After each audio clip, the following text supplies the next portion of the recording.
President Donald Trump has said that there was absolutely no collusion between his election campaign and Russia, in his first comments over a guilty plea by his former national security advisor Michael Flynn in connection with the Russia investigation.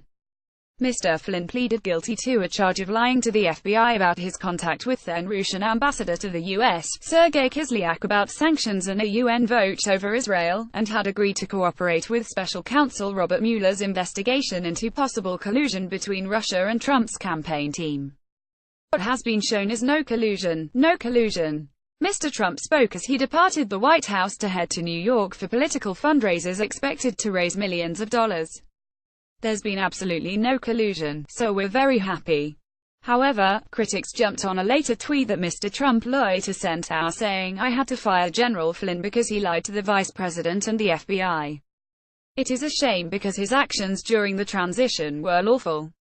There was nothing to hide." Some have suggested that it amounted to an admission that Mr. Trump knew that Mr. Flynn, who was interviewed by the FBI on the 24th of January, was lying before the national security advisor was forced to resign on the 13th of February, having been said to have given inaccurate statements about his interactions with Mr. Kislyak to Vice President Pence. Some, including California Democrat Representative Ted Lieu, suggested that the tweet could show obstruction of justice, with former FBI Director James Comey alleging during testimony to Congress that Mr. Trump had subsequently suggested he dropped the investigation into Mr. Flynn. That suggestion, which lawyers for Mr. Trump have denied the president making, was alleged to have taken place on the 14th of February during a meeting at the White House. The White House has sought to pardon the tweet, with White House counsel John Dowd saying that the tweet simply paraphrases a statement issued on Friday by Ty Cobb, a White House attorney, which said Mr. Flynn's guilty plea implicated him alone. Nothing about the guilty plea or the charge implicates anyone other than Mr. Flynn, Mr. Cobb said. The statement added that, entered a guilty plea to a single count of making a false statement to the FBI. The false statements involved mirror the false statements to White House officials which resulted in his resignation in February of this year. The Washington Post reported that the tweet was potentially drafted by Mr. Dowd, while they also quoted unnamed administration officials that called the tweet simply sloppy and unfortunate. "I had to fire General Flynn because he lied to the Vice President and the FBI. He has pled guilty to those lies. It is a shame because his actions during the transition were lawful. There was nothing to hide." Donald J.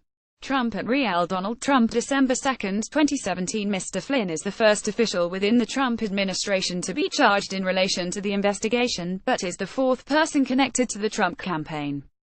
In October, Mr. Trump's former campaign manager, Paul Manafort, and his associate Rick Gates, were charged with 12 counts of financial crimes related to their work in Ukraine, all of which they denied. At the same time, Mr. Mueller revealed foreign policy advisor George Papadopoulos had pleaded guilty to lying to the FBI about contacts with Russia-linked individuals, a similar charge that Mr. Flynn admitted to as part of the plea deal. The federal probe led by Mr. Mueller had started as an investigation into Russian meddling in the 2016 presidential election, but expanded to include possible collusion between Trump officials and Russia. The investigation was originally led by Mr. Comey, before he was fired by Mr. Trump in May. But Mr. Flynn's plea agreement is a milestone for Mr. Mueller's team, that brings the investigation into the White House and shines the spotlight on other members of Mr. Trump's transition team as he moved into the White House. Under a plea bargain deal, Mr. Flynn admitted in a Washington court on Friday that he lied when asked by FBI investigators about his conversations with Mr. Kislyak in December 2016, in the weeks before Mr. Trump took office. Prosecutors said that on the 29th of December, the two men discussed U.S. sanctions against Russia, which former President Barack Obama had just imposed over the alleged election meddling by the Kremlin. In another communication on the 22nd of December, Mr. Flynn also asked Mr. Kislyak to help delay a vote down a UN vote over condemnation of settlement building seen as damaging to Israel. Court papers made public as part of Mr. Flynn's plea deal make clear that senior officials for Mr. Trump's transition were fully aware of Mr. Flynn's contact with Russian officials, and helped to direct those communications. They said a very senior member of Mr. Trump's transition team had told Mr. Flynn to contact Russia and other foreign governments to try to influence them ahead of the UN vote. The official was not named in court papers, but a number of reports in the U.S. media have suggested it is Jared Kushner, a senior White House advisor and the president's son-in-law. It is believed that Mr. Kushner was one of a number of transition team officials who were active in looking to react to the UN vote. Mr. Kushner's legal team has previously said that Mr. Kushner has voluntarily cooperated with all relevant inquiries and would continue to do so.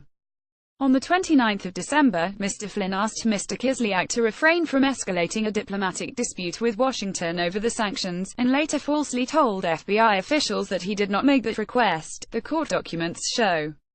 Prosecutors said Flynn had earlier consulted with a SI member of Trump's presidential transition team about what to communicate to the Russian ambassador, adding that Mr. Flynn then called the Trump official again to recount the conversation with Mr. Kislyak. They did not name the senior official in the Trump team, but U.S. media reports identified former advisor K.T. McFarland as the person.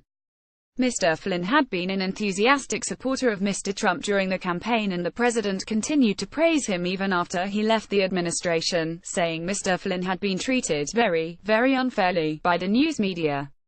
In Russia, where legislators have been watching the case with interest, Senator Alexei Pushkov said Mr. Flynn's case was being hyped. In the United States they continue to inflate a sack of smoke, he tweeted.